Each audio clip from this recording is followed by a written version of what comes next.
Hey, what's up mga ka-adventure? Panibagong araw, panibagong food trip adventure. For today's video mga ka-adventure, tara samahan nyo ako upang matuto at magluto ng ilang Japanese foods na tiyak namang inyong magugustuhan at maibigan.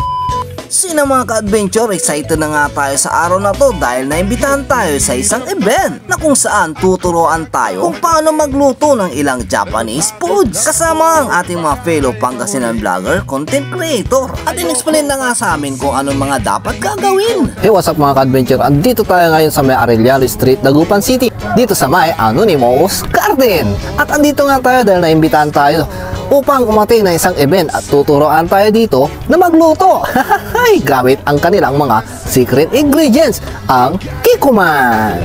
Kaya tara, let's get, puntahan na natin.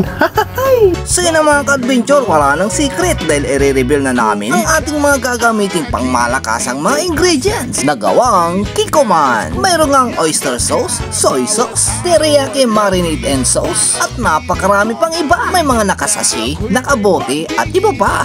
Ang #1 soy sauce sa Japan at sa USA. At ang una nga nilang ituturo sa atin mga ka-adventure ay kung paano gumawa ng gyoza. Tinuro nga sa atin mga ka-adventure kung anong mga ingredients ang aming paghahalu-haluin. Ganito pala gawin to mga ka-adventure. Dapat mayroong tamang sukat at dami ng ingredients ang ilalagay mo rito. Hindi obra dito yung tansya-tansyahan lang. At tignan nyo naman mga ka-adventure yung mga kasamahan ko. Talaga naman nag-i-enjoy din sila katulad ko. Tinuruan nga tayo kung paano i-fold at lagyan ng design kung ginagawa nating gyoza. Hindi ko nga alam kung tama yung ginagawa ko. Basta sinundan at sinunod ko lang yung tinuro sa amin. Napakaganda naman sa pakiramdam mga ka-adventure yung ganitong mga experience. Dahil mayroon na naman tayong bagong natutunan. Sino mga ka-adventure sunod naman na tinuro sa amin kung paano lutuin itong ginawa namin gyoza. Pinrito nga nila ito at saka in-steam. At pagkatapos nga ng ilang minuto, luto na ang aming ginawang gyoza. Excited na tayo mga ka-adventure dahil first time nga natin makatikim ng ganitong mga pagkain. Siyempre, nilagyan muna natin to ng kanilang sauce sa unang kagat. Thank you Lord God. Uwishi. Quality. Quality.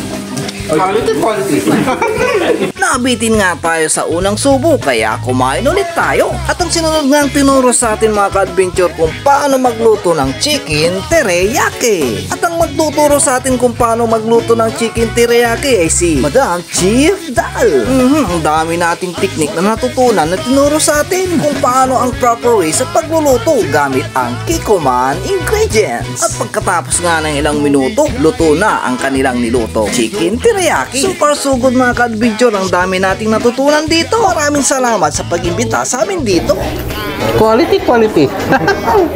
Kaya mas lalong pasarapin ang iyong mga lutuhin gamit ang #1 soy sauce sa Japan and USA, ang Kikkoman. Available na sa inyong mga suking grocery store at tindahan.